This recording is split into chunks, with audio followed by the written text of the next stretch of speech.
katotohanan. Papayag po ba kayo sa ganitong patakaran?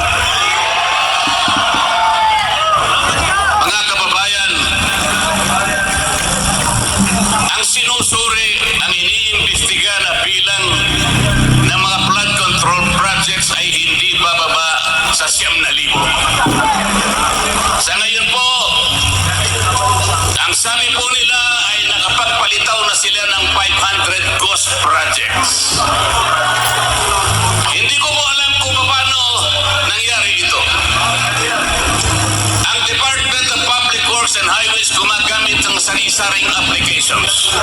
Meron silang tinatawag na IMS, merong PCMA, merong MYPS, merong Survey 123. Ang lahat po ng aplikasyon na ito ay di umano'y ginagamit para matukoy ng ganap kung nasaan ang flood control projects.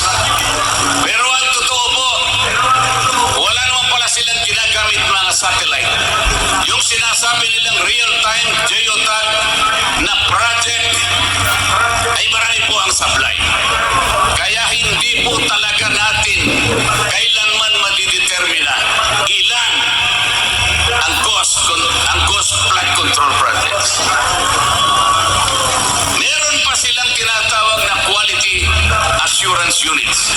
Ito po ang opisinang ito ang nakasentro sa pagtingin sa kalidad sa pagkakagawa ng mga flood control projects. Ito ay mula sa kanilang central office, meron silang satellite office sa kanilang mga regional offices at ganun din sa mga district offices.